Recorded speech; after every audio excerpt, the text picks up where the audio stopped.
Hello students, welcome. Oscillations के इस दौर में फिर से एक बार आपका स्वागत।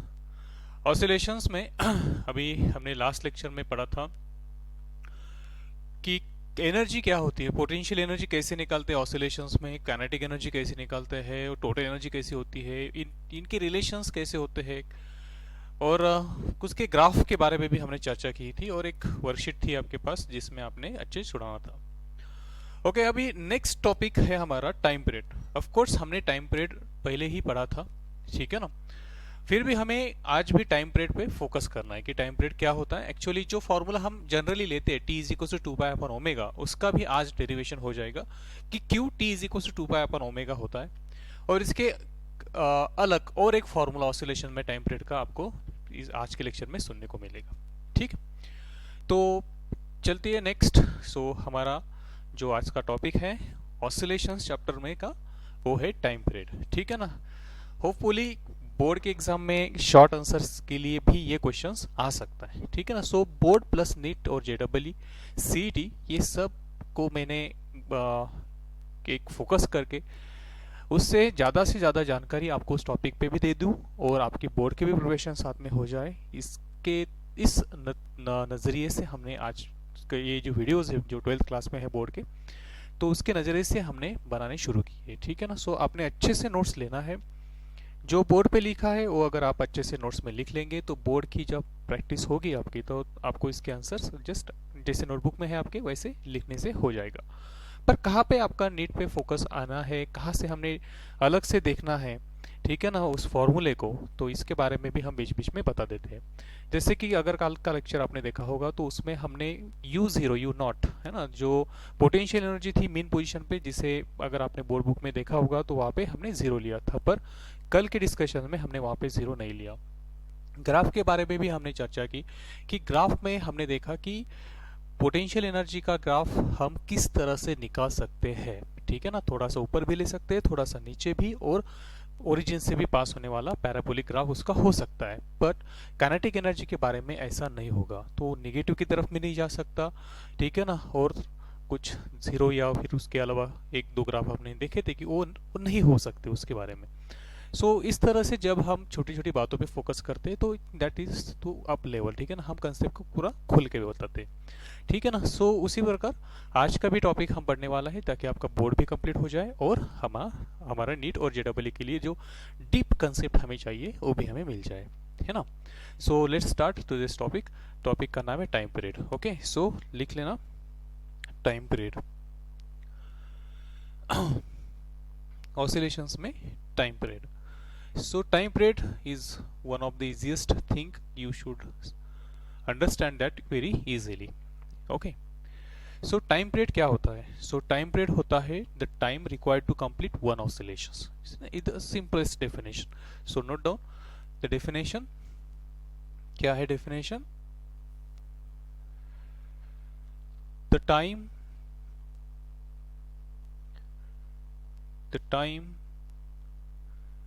required to complete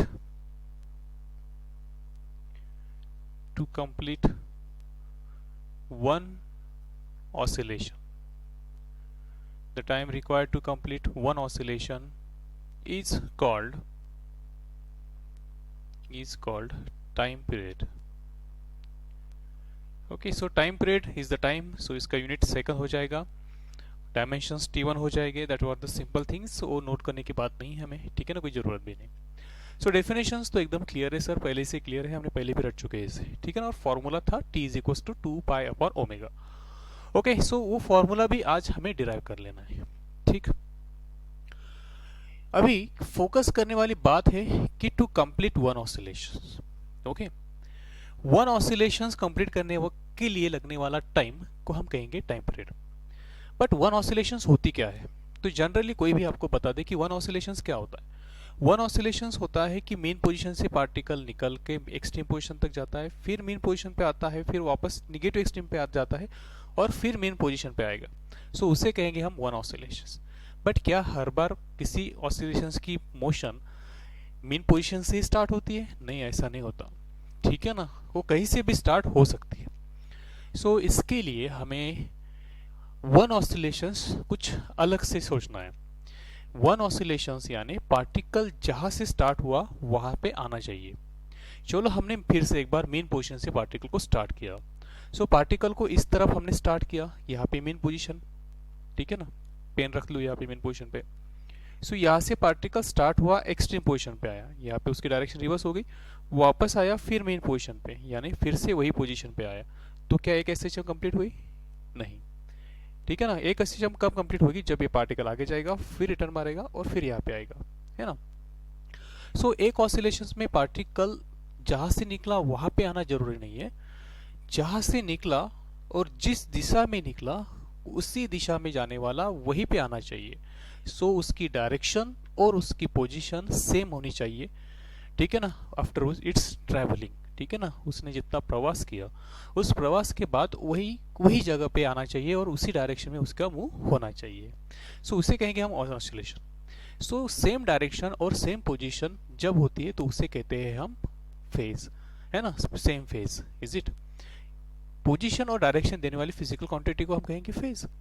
सो अगर पार्टिकल घूम फिर के वही फेज में आता है तो हम कहते हैं कि एक ऑसिलेशन कंप्लीट हुआ, ठीक है ना। समझते ना आप?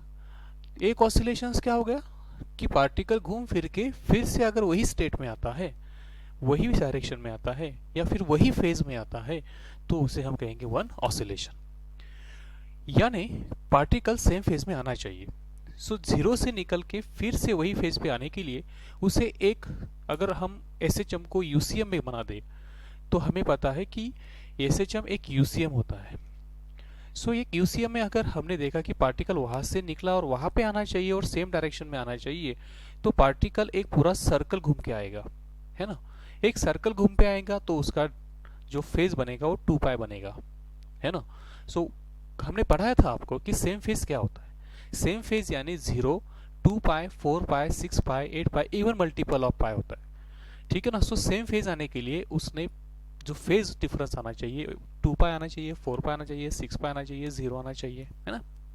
सो सेम फेज पे जब आता है पार्टिकल तो वो 2 पाई इतना फेज घूम के आता है, ठीक है। सो अगर ऐसी पोजीशंस है कि जिसके फेज डिफरेंस 0 है या फिर 2 पाई या फिर 4 पाई या फिर 6 पाई, अगर ऐसी जगह पे पार्टिकल फिर से आता है तो वो सेम फेज में आता है, ऐसे हम कहते हैं। सो अगर पार्टिकल मैं यूसीएम में पढ़ा दूं आपको, ठीक है ना, यहाँ पे एसएचएम। सो पार्टिकल यहाँ से निकल के यहाँ पे आया तो पहले यहाँ पे फेज 0 था, फिर 2 पाई। सो पार्टिकल ने यहाँ पे एक सर्कल पूरा किया तो यहाँ पे उसकी एक ऑसिलेशन बन जाएगी। सो 0 से निकल के 2 पाई एक ऑसिलेशन, 2 पाई से निकल के 4 पाई एक ऑसिलेशन। सो 0 से लेके 4 पाई उसकी 2 ऑसिलेशन हो जाएगी, 0 से लेके 6 पाई उसकी 3 ऑसिलेशंस हो जाएगी, 0 से लेके 8 पाई उसकी 4 ऑसिलेशंस हो जाएगी, ठीक है ना। सो यानी फेज से हम बता सकते हैं उसने कितने ऑसिलेशंस किए, है ना। हमें एक ऑसिलेशंस के लिए, अभी आपको ऑसिलेशन समझ में आया, पार्टिकल कहीं से भी स्टार्ट हो फिर से वही फेज में आता है तो हम कहेंगे वन ऑसिलेशन इज कंप्लीटेड। और एक ऑसिलेशंस कंप्लीट करने के लिए जो वक्त लगता है, जो टाइम लगता है, हम उसे कहेंगे टाइम पीरियड। ओके, सो टाइम पीरियड हमें समझ में आया। अभी समझो कि पार्टिकल किसी एक पोजीशन में, ठीक है ना। So the position of a particle performing SHM at instant t is given by। सो क्या होता है पोजीशन का फॉर्मूला? पोजीशन यानी डिस्प्लेसमेंट, ठीक है ना। सो x1 बोलेंगे हम उसे, x1 इज इक्वल्स टू उसका amplitude a sine omega t plus alpha, ठीक है ना। Position change in position is the displacement होता है। सो मैंने डिस्प्लेसमेंट का फॉर्मूला पोजीशन के लिए लिख दिया। सो इसमें कोई भी गड़बड़ नहीं है, बिल्कुल आसानी से हम इक्वेशंस लिख सकते हैं कि एक कोई भी टाइम था t, तो उस टाइम पे हमने ये पोजीशन हमें मिल गई, ठीक है ना। आफ्टर टाइम, ये नेक्स्ट पॉइंट हो गया हमारे लिए। After time T1 is equals to T plus 2 pi upon omega, the position will be। ठीक है ना, देखो क्या घुमाया मैंने ऐसा बोल दिया कि चलो एक वक्त है, जो वक्त इससे आगे 2 पाई अपॉन ओमेगा इतना है, तो उसकी पोजीशन क्या हो जाएगी। सो उसकी पोजीशन हो जाएगी x2 is equal to A sine omega, अभी टाइम तो हमें t1 लेना है, t instant, so plus alpha. Okay, so पहले एक टाइम था t, तो उस पे ये पोजीशन थी, और एक टाइम मिला t plus 2 pi upon omega, तो उस पे ये पोजीशन मिली। चलो x2 का फॉर्मूला को एक्सपांड करेंगे। सो x2 इज इक्वल टू हमें मिला a sine in bracket omega, और वैल्यू ऑफ t1 को हमने लिया t plus 2 pi upon omega, okay, plus alpha, like this। okay, so it is equals to a sin in bracket omega t plus ये omega से multiply करने से omega omega get cancel, यहाँ पे बचेगा सिर्फ 2 पाई प्लस अल्फा। ओके, तो यहाँ पे इक्वेशन हो गया a sine omega t plus alpha.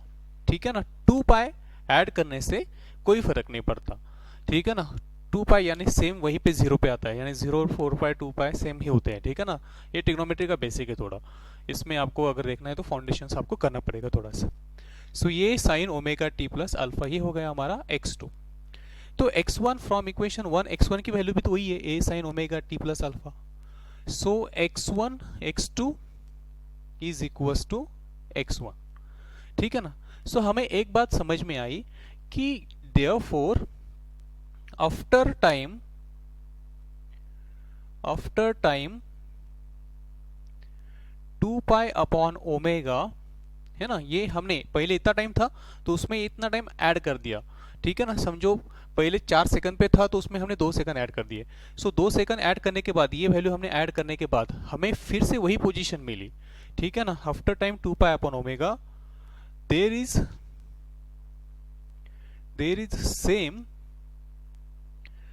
Same position and phase, क्योंकि वही डायरेक्शन में हमें मिलेगा। ओके, सेम पोजीशन और सेम फेज। सो एक टाइम इंटरवल के बाद हमें वही पोजीशन मिलती है, वही फेज मिलता है, यानी एक ऑसिलेशंस कंप्लीट हो गई है ना। सेम फेज आने से एक ऑसिलेशंस कंप्लीट होती है, मैंने अभी उस पर ही चर्चा की। सो एक ऑसिलेशंस कंप्लीट हुई, कितने वक्त के बाद एक ऑसिलेशंस कंप्लीट हुई, तो 2 पाई अपॉन ओमेगा। सो जो टाइम लगता है एक ऑसिलेशंस कंप्लीट करने के लिए, हम उसे ही टाइम पीरियड कहते हैं। ठीक है ना, so after time 2 pi upon omega there is the same position and phase. So therefore the time 2 pi upon omega is the period of oscillation। Okay, so therefore हमें टाइम पीरियड का formula मिलता है 2 pi upon omega. सो ये हमने generally वैसे भी use किया था, पर आज यहाँ पे प्रूफ कर दिया। सो कई बच्चे जो अच्छे से पढ़ रहे होंगे, मेरा लेक्चर सुन रहे होंगे, उनको मन में डाउट आया होगा कि सर पोजीशन सेम तो आपने दिखा दी, पर एंड फेज सेम कैसे क्या बता दिया आपने। तो देखिएगा x2 का फेज क्या है, ओमेगा टी प्लस अल्फा, और x1 का फेज क्या है, omega T plus alpha. So phase भी तो सेम आया ना। सो इसलिए हमने यहाँ पे लिख दिया पोजीशन एंड फेज कि 2 पाई अपॉन ओमेगा टाइम के बाद हमें सेम फेज और सेम पोजीशन मिलती है। सो इसका मतलब कि वहां पे इस टाइम के दौरान एक ऑसिलेशन कंप्लीट, किस टाइम के दौरान, 2 पाई अपॉन ओमेगा टाइम के दौरान एक ऑसिलेशन कंप्लीट हुई। तो 2 पाई अपॉन ओमेगा को आप क्या कह सकते हैं, तो time period. Is it okay. So ये हो गया टाइम पीरियड का फॉर्मूला प्रूफ। शॉर्ट आंसर्स के लिए आ सकता है, वैसे नीट के बच्चों के लिए या फिर हाई लेवल पे इतना कोई नहीं, बस फॉर्मूला हमें लर्न करना था। ठीक है, सो इसे नोट कर लीजिएगा। ठीक है, तब तक मैं पोर क्लीन कर लूँ।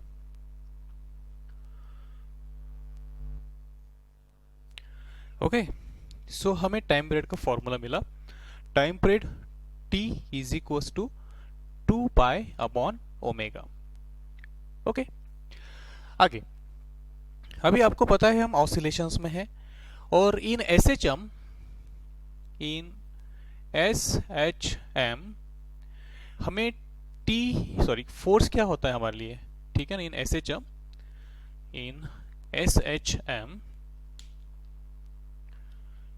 इन SHM force is equals to minus kx, is it?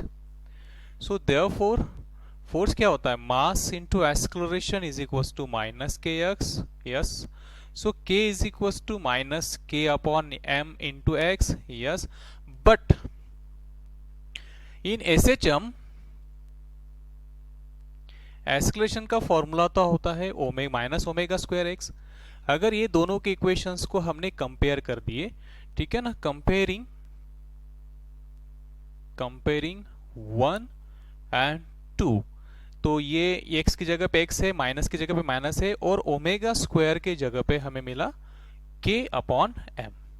ठीक, is it a simple thing यहां तक? Okay, so omega is equals to हमें मिला under root k by m। Okay, so omega is equals to under root k by m।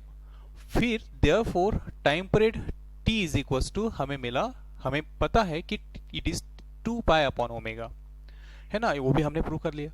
So therefore t is equals to 2 pi upon omega, और omega की value है under root k upon m, तो यहां पे उल्टा बन जाएगा m upon k।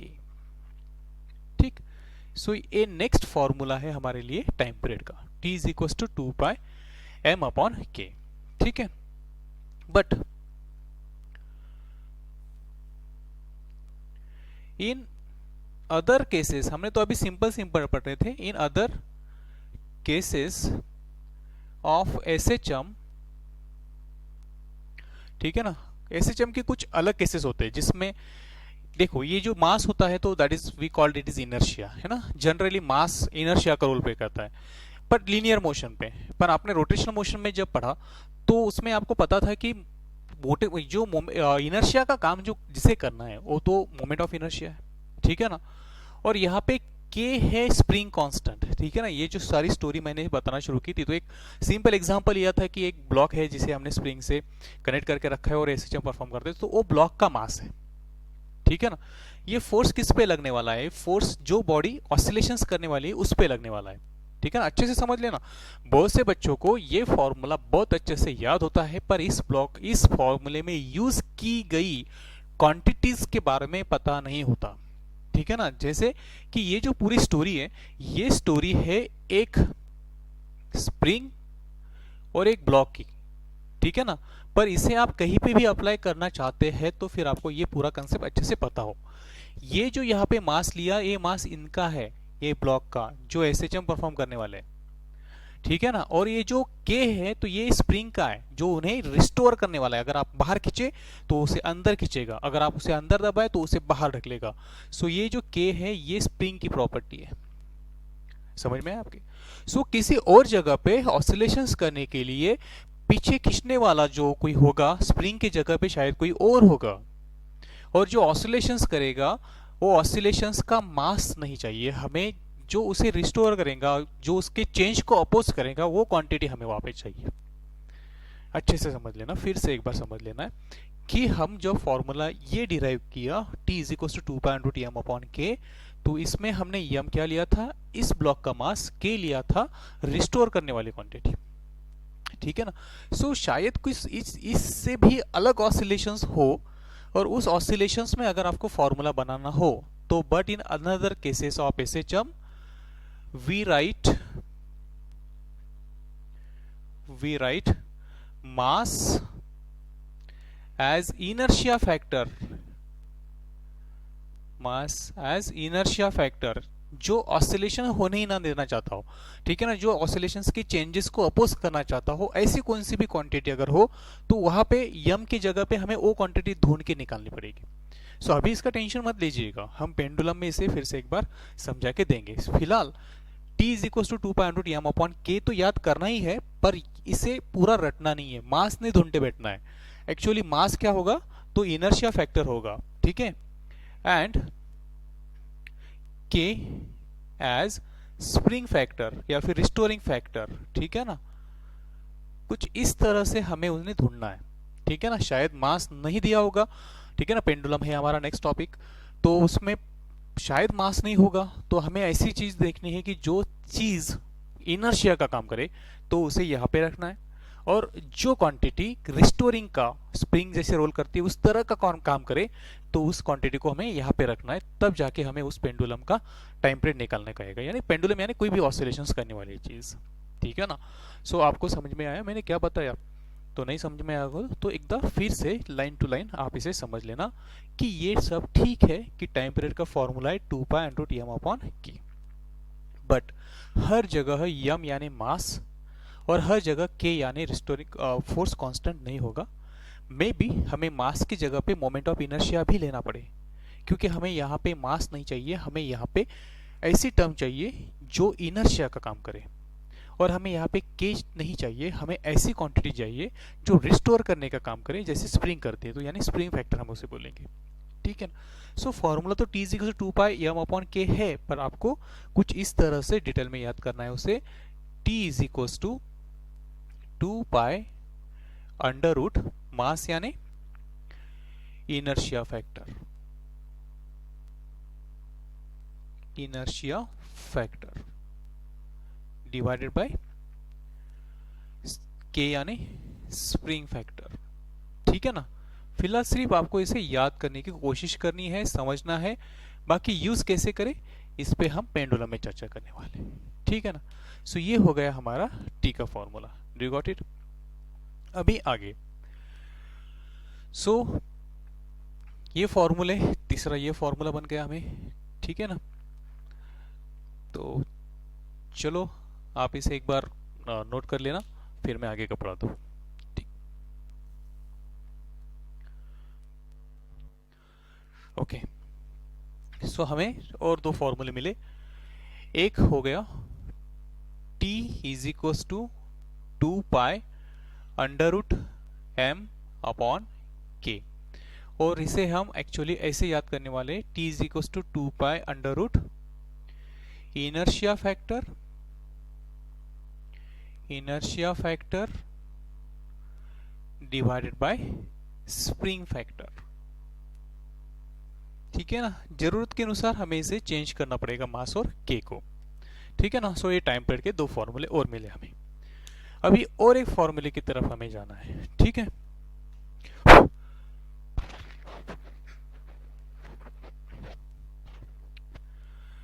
हाँ, तो स्टोरी फिर से वहां से शुरू कर देंगे।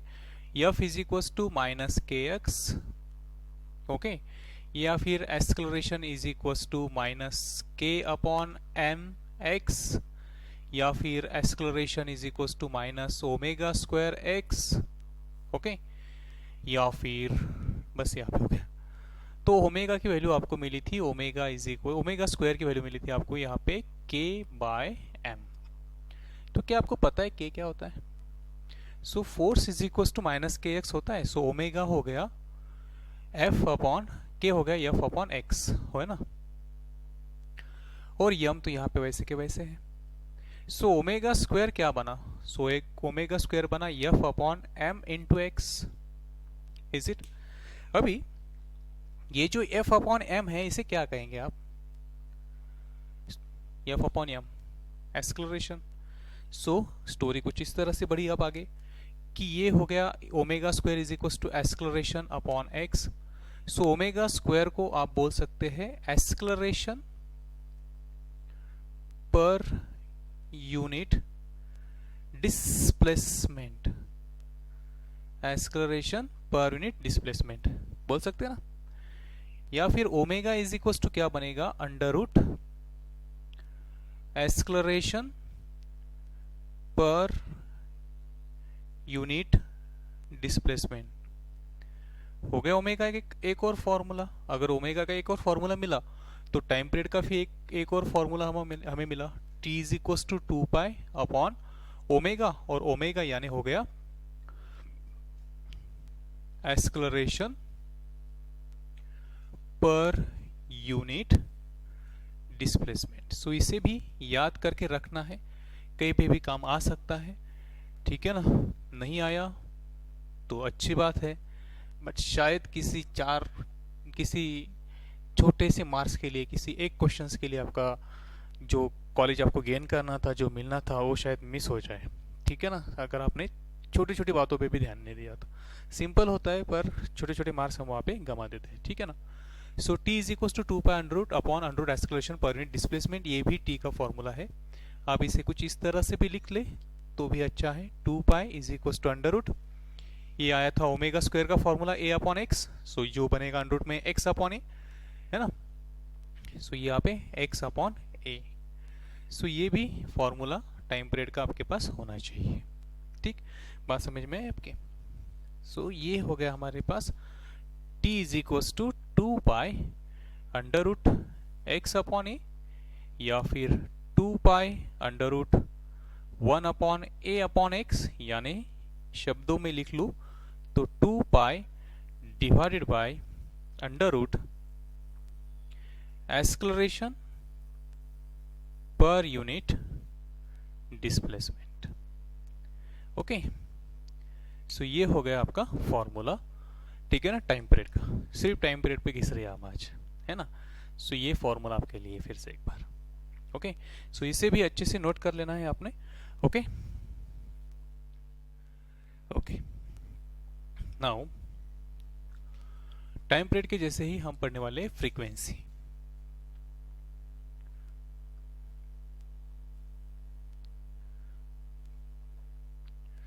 क्या होता है फ्रीक्वेंसी? ठीक है, the number of oscillations per unit time is called frequency, is called frequency। यानी कितने नंबर ऑफ ऑसिलेशंस कंप्लीट हुई एक सेकंड में या फिर पर यूनिट टाइम। सो टाइम का यूनिट तो हर जगह पे सेकंड ही है, सो इसलिए हम सीधा 1 सेकंड ही बोल दे तो भी चलता, या पर यूनिट टाइम बोले तो भी चलता। So number of oscillations per unit time, कुछ इस तरह से। ये ऑसिलेशन स्टार्ट है तो एक सेकंड में कितने ऑसिलेशंस हुई, so that number per unit time, सिर्फ नंबर नहीं है, पर यूनिट टाइम है। So number per unit time, so number को कोई यूनिट नहीं होता, 10 नंबर हो सकता है, 50, 100, 100, 1000, कितना भी हो सकता है। पर यूनिट टाइम को मत, पर यूनिट हो सकता है। So number of oscillations per unit time, so time का यूनिट होता है सेकंड। सो 1 अपॉन सेकंड या फिर नंबर अपॉन सेकंड, सो हम सेकंड इनवर्स कर देंगे उसे। सो इसका यूनिट सेकंड इनवर्स हो सकता है। ठीक है ना, यूनिट्स उसके सेकंड इनवर्स हो सकता है, या फिर ऑसिलेशंस पर सेकंड हो सकता है, ओपीएस, या फिर एक ऑसिलेशंस कंप्लीट होना यानी एक साइकिल कंप्लीट होना, सो कोई कोई उसे कहेगा सीपीएस, साइकिल पर सेकंड। ठीक है ना, कोई ऑसिलेशंस को रिवॉल्यूशंस भी बोल सकता है। ठीक है ना, मुझे कहीं कहीं पे हो सकता है इसका यूनिट आरपीएस। ठीक है ना, कुछ इस तरह से होते हैं, पर कॉमनली जो मेन उसका नाम है उसे हम कहते हैं हर्ट्ज। ये उसका काफी प्रचलित या फिर यूज करने वाला यूनिट होता है हर्ट्ज। हर्ट्ज का सिंबल होता है कैपिटल एच, उसके साथ जेड जोड़ दे, हर्ट्ज। हर्ट्ज यानी सेकंड इनवर्स। ठीक है ना, सो इसके कोई अलग फॉर्म होता है कि यार किसी ने टाइम गिना सेकंड में तो कोई बोलेगा यार मैं टाइम पर मिनट में गिन दूं। सो ऑसिलेशंस पर यूनिट टाइम यानी ऑसिलेशंस पर मिनट भी हो सकता है। सो ऑसिलेशंस पर मिनट को आपको कन्वर्ट करना पड़ता है, रिवॉल्यूशंस पर मिनट भी यूनिट देते हैं उसका। सो आरपीएम भी बोलते हैं हम, जब कोई मोटर वगैरह खरीदते हैं ना तो उसके आरपीएम में हम गिनती करते हैं ना उसकी फ्रीक्वेंसी की। सो आरपीएम हमें होता है तो आरपीएम को आपको आरपीएस में कन्वर्ट करना पड़ता है। सो जैसे जैसे न्यूमेरिकल आएंगे हम उस पर चर्चा करेंगे। ठीक, तो फ्रीक्वेंसी तो आपको समझ में आया होगा। सो देखो थोड़ा शॉर्ट में देखना है, पर टाइम पीरियड क्या होता है। सो टाइम पीरियड होता है, ठीक है ना, टाइम फॉर 1 ऑसिलेशन। ठीक है ना, सो मैं बोल दूं कि 10 ऑसिलेशंस के लिए कितना टाइम लगेगा। ठीक है ना, सो आपने क्या करना है, टाइम पीरियड को 10 से मल्टीप्लाई कर देना है। ठीक है ना, ऐसा होगा कुछ। सो यानी अगर मुझे ऑसिलेशंस निकालना है तो मैं इसका इन्हें नीचे allow, so number of oscillations हमें अगर निकालना है तो हम क्या करेंगे, थोड़ा सा शॉर्ट में पढ़ा दूं, एकदम आसान होता है। तो सो नंबर ऑफ ऑसिलेशन ऊपर जाएगा, टाइम अगर मैं लूँ 1 पर मिनट टाइम, जैसे यहाँ पे 1 सेकंड लिया, so divide by capital T. So number of oscillations पर मिनट टाइम, अगर मैं टाइम 1 लिया तो उसे हम कहेंगे फ्रीक्वेंसी। सो ये फ्रीक्वेंसी का फॉर्मूला बनेगा 1 अपॉन टी। है ना. So what is the relation between time period और frequency? Then frequency it may be denoted by F और N is equals to 1/t होता है. क्या होता है? 1/t, reciprocal of time period होता है. ओके, तो ये होगा हमारा फ्रीक्वेंसी का फॉर्मूला. तो फिर अब 1/t यानी फ्रीक्वेंसी, तो टाइम पीरियड के तो इतने फॉर्मूले, तो फ्रीक्वेंसी के भी इतने फॉर्मूले बनेंगे. फ्रीक्वेंसी का पहला फॉर्मूला बनेगा ओमेगा अपॉन 2 पाई, बस उसे उल्टा लिखते जाना है. t is equals to 1/, frequency लिखना है मुझे. सेकंड फॉर्मूले के पास जहाँ पे t is equals to 2 pi √m/k था, हम अब फ्रीक्वेंसी n इसे लिखेंगे 1/2 पाई. m/k था तो यहाँ पे बनेगा k/m. ठीक है ना. So n is equals to, तीसरे फॉर्मूले में था 2 pi is equals to inertia factor upon spring factor, हमारे लिए बन जाएगा 2 पाई अंडर रूट, अब स्प्रिंग फैक्टर ऊपर और इनर्शिया फैक्टर नीचे. इनर्शिया फैक्टर क्योंकि ये रेसिप्रोकल ले ना, और लास्ट में हम लिख लें इसे t is equals n is equals to 1/2 pi या फिर under root acceleration per unit displacement divided by 2 pi. तो ये हो जाएंगे हमारे फ्रीक्वेंसी के फॉर्मूले. Is it? सो ये था हमारा टाइम पीरियड और फ्रीक्वेंसी का लेक्चर. आसान, इस पे एक क्वेश्चन छुड़ा देना, ठीक है ना, फिर आपका शायद ये टॉपिक अच्छे से हो जाएगा. ठीक है ना, बिल्कुल आसान है, बिल्कुल उसमें पॉज लेके आप उसे पढ़ सकते हैं ना. पहला एक पार्ट जो आपने पढ़ना था तो उस एसएचएम की डेफिनेशन, उसके फॉर्मूले, उसे हमने कलेक्ट किया था. सेकंड पार्ट में एनर्जी है, टाइम पीरियड है और फ्रीक्वेंसी. अभी हम थोड़ा सा आगे जाएंगे स्प्रिंग में. ठीक है. सो आज के लेक्चर में इतना ही. अच्छे से नोट कर लेना, स्टडी करते रहना. ठीक है ना, मिलेंगे वेरी सून. Take care.